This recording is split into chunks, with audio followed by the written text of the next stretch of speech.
నమస్తే, welcome to Disha TV. దేశ రాజధాని ఢిల్లీ అసెంబ్లీలో జరిగిన ఎన్నికల ఫలితాల్లో మాత్రం బీజేపీ ఘన విజయం సాధించింది. దాదాపు 27 ఏళ్ల తర్వాత మరోసారి కమలం అక్కడ వికసించబోతుంది. ప్రస్తుతం మనతో పాటు బీజేపీ సీనియర్ నేత రాష్ట్ర కార్యదర్శి ప్రకాష్ రెడ్డి గారు ఉన్నారు. వారితో మాట్లాడదాం.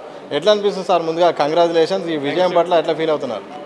చాలా సంతోషంగా ఉంటుంది. ఎందుకంటే పర్టికులర్గా దేశమంతా గెలిచి ఢిల్లీలో గెలవకపోతే ఖచ్చితంగా ఒక రిమార్కే. అంటే ఢిల్లీ యొక్క స్పెషాలిటీ ఏంటంటే దేశంలో ఉన్నటువంటి ప్రతి రాష్ట్రం నుంచి ప్రజలు అక్కడ ఉంటారు. ఏదో ఒక రూపంలో ఉద్యోగం కోసం, ఉపాధి కోసం, ఏదో ఒక దీంట్లో వాళ్ళు ఉంటారు. అంటే దేశం మొత్తాన్ని రిప్రజెంట్ చేసేటువంటి రాష్ట్రం ఏదైనా ఉంటుంది ఢిల్లీ. అది అక్కడ గెలవడం అంటే సహజంగా దేశంలో ఉన్న అన్ని వర్గాల ప్రజలను, అన్ని ప్రాంతాల ప్రజలను ఒక రకంగా మనము ఆకట్టుకున్నట్టుగా లెక్క అనుకోవాలి. అందుకోసం ఢిల్లీ గెలుపు అనేది చాలా క్రూషియల్, చాలా ఇంపార్టెంట్ కూడా. మనం 2 సార్లు భారతదేశాన్ని 10 సంవత్సరాలు పరిపాలించిన బీజేపీకి కూడా ఢిల్లీ గెలవడం అంటే ఖచ్చితంగా కంటిలో నలుసులాగానే ఉంటుంది. నలుసు తీసేసింది, ఇప్పుడు బాగా అవుతుంది కాదు. దాదాపు 27 సంవత్సరాలు, 2.5 దశాబ్దాల పాటు అసలు అధికారానికి ఢిల్లీ రాజధానిలో బీజేపీ లేకుండా పోయింది. ఇప్పుడు అనుకోకుండా ఇంత అనూహ్య విజయం సాధించింది. దీని వెనుక ఏం కృషి జరిగింది? అసలు మొత్తంగా ఏం చెప్పదలుచుకున్నారు? ఒక్కటే కారణంతో ఢిల్లీ అధికారంలోకి వచ్చినంత నేను అనుకోను. కారణాలు చాలా ఉంటాయి. అందులో ప్రధానమైన కారణం ఏంటంటే, ఒకటి కేజ్రీవాల్ యొక్క అహంకారపూరిత, అప్రజాస్వామిక, అవినీతి ప్రభుత్వం. ఇది మొదటి అంశం. రెండోది ఏంటంటే, ఢిల్లీ ప్రజలు మోడీ నాయకత్వాన్ని యాక్సెప్ట్ చేస్తున్నారు. అసలు పార్లమెంటులో 2014లో కానీ, 2019 పార్లమెంట్లో కానీ, 2024 పార్లమెంట్లో 3 సార్లు పార్లమెంటుకు మోడీ కోటేసిన అసెంబ్లీలో బీజేపీ నమ్మలే. టెక్నికల్గా బీజేపీ నమ్మలే. మొదటిసారి బీజేపీ మీద విశ్వాసంతో మనకు ఓటేసినారు. ఇది రెండో ప్రధాన కారణం. ఒకటి, ఆయన అప్రజాస్వామిక అవినీతి ప్రభుత్వం అయితే, అహంకారంతో కూడిన ప్రభుత్వం అయితే, ప్రజాస్వామ్యంతో కూడిన ప్రభుత్వాన్ని ప్రజలు కోరుకుంటున్నారు. కాబట్టి ప్రజాస్వామ్యయుక్తమైనటువంటి ప్రభుత్వం ఏర్పాటు చేసిన ప్రజలు ఆశించిన మేరకు బీజేపీ ఖచ్చితంగా చేస్తుంది. దానికోసం ప్రజలు ఓటేశారు. సో ఈ ఫలితాలు కనుక చూస్తే మాత్రం ఆమ్ ఆద్మీ పార్టీకి బీజేపీ మధ్యన పోటీ కనిపించింది. అసలు కాంగ్రెస్ దరిదాపులే లేదు. ఎందుకు కాంగ్రెస్ను అంతగా ఆదరించలేదు? ఫలితాలలో అంత నిరాశ రావడం కారణం? కాంగ్రెస్ని ఎక్కడ ఆదరించారని? తెలంగాణ ఆదరించారు కదా. అందుకోసం అంటే వాళ్ళని ఆదరించినటువంటి చివరి రాష్ట్రం తెలంగాణ అవుతుంది. ఇక ఆ తర్వాత ఇంకా వాళ్ళని ఆదరించింది ఏం లేదు. ఈ మధ్యలో హర్యానాలో బాగా ఆదరిస్తారు అనుకున్నారు. మేము నిజం చెప్పంటే పార్లమెంటులో 5 సీట్లు మాత్రమే గెలిచాం. ఢిల్లీలో 7 గెలిచినాం, కానీ హర్యానాలో 10కి 5 గెలిచినాం. అయినా హర్యానా ప్రజలు మాకు అధికారం ఇచ్చారు. మహారాష్ట్రలో అయితే మేము 12 సీట్లు 15 సీట్లు గెలిచాం, అలయన్స్లో కూడా. మాకు అయినా ప్రజలు అసెంబ్లీ ఎలక్షన్ వచ్చిన విపరీతంగా ఆదరించారు. అంటే పార్లమెంట్ ఎన్నికల తర్వాత అది కూడా ఒక రాజకీయమైనటువంటి కోణంలో మీరు ఆలోచించండి. ప్రజలు కూడా ఆలోచిస్తున్నారు. కాంగ్రెస్ పార్టీ ఎందుకు తగ్గుతుంది? ఇప్పుడు మహారాష్ట్ర 48 పార్లమెంట్ సీట్లు ఉన్నటువంటి ఏరియా, అక్కడ కాంగ్రెస్ పార్టీకి పార్లమెంట్ ఎన్నికల్లో అపూర్వమైన మెజారిటీ వచ్చింది. కానీ ఇప్పుడు మొత్తం అడ్రస్ లేకుండా పోయింది ఒక రకంగా చెప్పాలంటే. హర్యానాలో 5 సీట్లు గెలిచింది కాంగ్రెస్ పార్టీ, కానీ అడ్రస్ లేకుండా పోయింది. జమ్మూ కాశ్మీర్లో ఎంత మాట్లాడుకున్నా అలయన్స్లో వీళ్ళకి ఇచ్చిన సీట్లలో వీళ్ళు నిలుపుకోలేకపోయారు. 6 సీట్లు గెలిచిండ్రు. వీళ్ళకి ఇచ్చిన 35 సీట్లలో 6 సీట్లు గెలిచిండ్రు. కాబట్టి కాంగ్రెస్ బై అండ్ లార్జ్ దేశం మొత్తం మీదనే కనపడతలేదు. రాబోయే రోజుల్లో హిమాచల్ ప్రదేశ్ ఎన్నికలు ఇచ్చారు. అక్కడ కూడా ఖచ్చితంగా కాంగ్రెస్ పార్టీ ఓడిపోతుంది, కనపడుతూనే ఉంది. మిగిలిన రాష్ట్రాలు బీహార్ తోక పార్టీ కాంగ్రెస్ పార్టీ, బెంగాల్ అసలు అడ్రస్సే లేదు కాంగ్రెస్ పార్టీకి, ఒక ఎమ్మెల్యే కూడా లేడు, తమిళనాడు తోక పార్టీ. ఇంకా రాబోయేటువంటి నెక్స్ట్ వరకు కర్ణాటక, తెలంగాణ తప్పిస్తే ఇంకేం మిగిలవు. కర్ణాటక వచ్చేసరికి ఇంకా 3 ఏళ్ళు పడుతుంది. 3 ఏళ్ళ తర్వాత కర్ణాటక పరిస్థితి ఇదే ఉంటుంది. కర్ణాటక రిజల్ట్ కూడా ఇట్లాగే ఉంటుంది మేము అనుకుంటున్నాం. సార్, జైలు సెంటిమెంట్ ఎందుకు పనిచేయలేదు ఆమ్ ఆద్మీ పార్టీకి? ఎందుకంటే కేజ్రీవాల్ ఓడిపోయాడు, మనీష్ సిసోడియా ఓడిపోయారు, తర్వాత ఇంకా జైన్ కూడా ఓడిపోయారు. అందరూ కూడా ఒక ప్రజల్లోకి ఒక సెంటిమెంట్ వస్తుంది, మామూలుగా ముఖ్యమంత్రి అవుతారు, గెలుస్తారని ఒక ఉండే. కానీ ఎందుకు ఆమ్ ఆద్మీ పార్టీకి పనిచేయలేదు? జైలు సెంటిమెంట్ వారిని గెలిపిస్తే అనుకోవాకండి. అంటే అక్కడ జార్ఖండ్లో గెలిచారు కాబట్టి దేశం అంతా గెలుస్తా అనుకునేటువంటి భ్రమలు ఉండక్కర్లేదు. అంటే జైలు సెంటిమెంట్ చాలామంది ఓడగొట్టింది కూడా.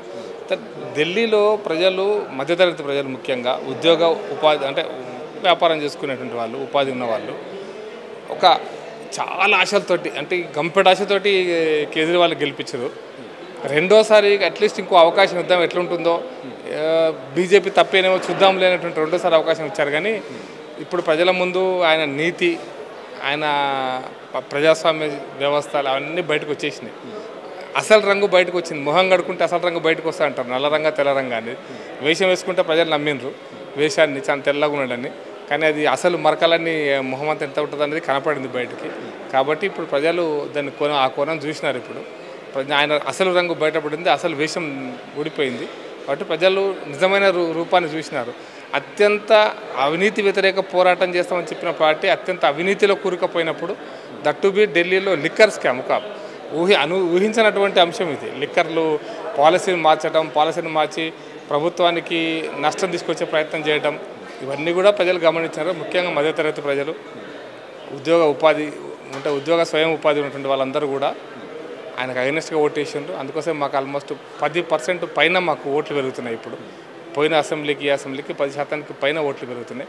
కాంగ్రెస్ పార్టీ ఆ మాత్రం కూడా ఇంకా కొంచెం 6% ఓట్లు వచ్చినట్టు, పోయినసరికి 1% ఓట్లు ఏమి వచ్చినట్టు, 1-1.5%. అవి కూడా ఏంటంటే వాళ్ళకి ఇంకా కొంచెం దింపుడుగా భాషింది. బట్ మొన్న పార్లమెంట్ ఎలక్షన్స్లో ఒక పార్లమెంట్ స్థానంలో సెకండ్ పొజిషన్ ఉంది కాంగ్రెస్ పార్టీ. అంటే మొన్న పార్లమెంట్ ఎలక్షన్స్లో చూపించిన పర్ఫార్మెన్స్ కూడా కాంగ్రెస్ పార్టీ ఎన్నికలు చూపెట్టలేదు, అసెంబ్లీ ఎన్నికలలో. కాబట్టి ఇది ఓవరాల్గా రాష్ట్రం మొత్తాన్ని కనుక తీసుకుంటే ఢిల్లీ పార్లమెంట్ ఎలక్షన్స్లో నాకు తెలిసి 7 పార్లమెంట్ సీట్లు, ఒక పార్లమెంట్ ఏరియాలోనే బీజేపీ తక్కువ సీట్లు వచ్చినాయి. మిగతా అన్ని 7 పార్లమెంట్ ఏరియాస్లో కూడా బీజేపీకి ఎక్కువ సీట్లు వచ్చినాయి, మెజారిటీ సీట్లు వచ్చినాయి. కాబట్టి ఓవరాల్గా ఢిల్లీ ఇప్పుడు ఖచ్చితంగా రాబోయేటువంటి 5 సంవత్సరాల పాటు అయితే ప్రజలు ఆశించారు, ఢిల్లీ ప్రజలు ఆశించారు. ఇదే ప్రశ్న అర్థం నిజంగా, ఎందుకంటే మీరు చాలా హామీలు ఇచ్చారు. ఆమ్ ఆద్మీ పార్టీ కంటే ఎక్కువ కూడా సంక్షేమ పథకాల గురించి కూడా మేనిఫెస్టో రిలీజ్ చేశారు. ఇప్పుడు గెలిచింది, మరి ఇచ్చిన హామీలు నెరవేర్చుకుంటుంది ఒక ప్రశ్న. తర్వాత ఈ విజయం తర్వాత బీజేపీ స్టాండ్ ఎలా ఉండబోతుంది, దీని ద్వారా మీరు ఎట్లా ముందుకెళ్ళబోతుంది? ఇప్పుడు నేను చాలా స్పష్టంగా చెప్తున్నా, కేజ్రీవాల్ జేబుల నుంచి పైసలు ఇవ్వడు, నరేంద్ర మోడీ గారు, రేవంత్ రెడ్డి ఇవ్వడు, ఇంకెవరు ఇవ్వరు. అట్లా ప్రభుత్వానికి ఆదాయం ఎట్లా పెంచుకోవాలి, పెరిగిన ఆదాయాన్ని ప్రజలకు ఎట్లా ఇవ్వాలా, ఇది రాజకీయాల్లో చాలా ప్రభావితం చేసినటువంటి అంశం. ఇది పరిపాలన అంటే గదే. పరిపాలన అంటే ఏదో రోజువారీగా ఉపన్యాసాలు ఇచ్చి నేను పవిత్రం అని చెప్పి అపవిత్రంగా ఉండడం కాదు. రూపాయిని ఎట్లా మొబిలైజ్ చేసుకోగలగాలి, మొబిలైజ్ చేస్తున్నప్పుడు కూడా ప్రజలకు ఎటువంటి ఇబ్బంది కలగకుండా, సామాన్య ప్రజల మీద భారం పడకుండా ఎంత పెంచుకోగలుగుతాము అనేది ఒక చాలా ఇంపార్టెంట్ పాయింట్. అది ఆ దిశగా కేజ్రీవాల్ ప్రభుత్వం ఏం పని చేయలే. ఇప్పుడు ఢిల్లీ బడ్జెట్ 40,000 కోట్లు, 50,000 కోట్ల నుంచి దేశ బడ్జెట్ 10 లక్షల కోట్ల నుంచి 50 లక్షల కోట్లు పోయింది ఆదాయం. ఇప్పుడు మీకు దేశంలో జిఎస్టీ తెచ్చిన తర్వాత నరేంద్ర మోడీ గారి ప్రభుత్వము ఈరోజు 2 లక్షలకు ఆల్మోస్ట్ ఎవ్రీ మంత్ 2 లక్షల కోట్ల రూపాయల జిఎస్టీ కలెక్షన్ అవుతుంది. ఇది ఊహించుకున్నదేనా ఎవరన్నా? అనూహ్యమైనటువంటి ఆదాయం కదా. ఎవరి మీద భారం పడకుండా, ఏ వస్తువు మీద కూడా జిఎస్టీ పెంచకుండా ఆదాయం పెరగడం, ప్రజల కొనుగోలు శక్తి పెంచడం, ఎక్కడ కూడా ప్రిలిఫరేజ్ కాకుండా, అంటే ఈ పన్నులు ఎగవేత ధరలను కరెక్ట్గా చేసుకోవడం, పన్నులు వచ్చేటువంటి మార్గాలు అన్వేషించడం, ఆ వచ్చినటువంటి డబ్బుని సద్వినియోగం చేయడం, కరెక్ట్గా ఎవరికి అందించాలో వాళ్ళకి అందించడం, ఇది ప్రభుత్వం యొక్క ప్రధానమైనటువంటి కార్యక్రమం. ఈ కార్యక్రమంలో మేము ఖచ్చితంగా విజయం సాధిస్తాం. దాన్ని రూపాయి ఎట్లా వసూలు చేయాలా, ఎట్లా సంపాదించాలా, ఎట్లా ఖర్చు పెట్టాలా, దీనికి ఒక శాస్త్రీయ పద్ధతి ఉంది. అది ఎకనామిక్స్ మరి కేజ్రీవాల్ గారు ఐఆర్ఎస్ ఎట్లా నాకు తెలియదు, కానీ ఆయన డెవలప్మెంటు, వెల్ఫేర్ రెండింటిని కూడా బ్యాలెన్స్ చేసినప్పుడే ఏ రాష్ట్రమైనా అవుతుంది. అందుకోసం మీకు మోడీ ప్రభుత్వం ఏం చేస్తున్న దానికి బెస్ట్ ఎగ్జాంపుల్ మొన్నటి బడ్జెట్, లాస్ట్ ఇయర్ బడ్జెట్ కూడా 40,000 కోట్ల రూపాయలు మెయిన్ బడ్జెట్ పెడితే సుమారుగా 12,000 కోట్ల రూపాయలు స్ట్రైట్ అవే, 12 లక్షల కోట్ల రూపాయలు స్ట్రైట్ అవే డెవలప్మెంట్ కోసం ఇచ్చారు. That to be infrastructure development కోసం, మౌలిక వసతుల అభివృద్ధి కోసం అనేది. ఇది ఇండిపెండెంట్ ఇండియాలో 25% బడ్జెట్ను మనం వెల్ఫేర్ స్కీమ్స్ కాకుండా, జీతాలు కాకుండా అభివృద్ధి కోసం పెట్టడం అనేటువంటిది ఒక మంచి సంకేతం. అది ఆర్థిక అభివృద్ధికి. అటువంటిది ఢిల్లీలో బీజేపీ చేస్తాం, పక్కా 100% ఐఎమ్ గ్యారంటీ. రాబోయే రోజుల్లో ఢిల్లీలో అభివృద్ధితో పాటు సంక్షేమ అభివృద్ధి రెండు కలగలిపినటువంటి ప్రభుత్వం ఉంటుంది. అన్ని వర్గాల ప్రజలు, మధ్యతరగతి, దిగువ మధ్యతరగతి, ఉద్యోగులు, వ్యాపారవేత్తలు అందరికీ ఆమోదయోగ్యమైనటువంటి, అందరినీ సంతృప్తిపరిచే విధమైనటువంటి బడ్జెట్ తప్పకుండా ఉంటుంది.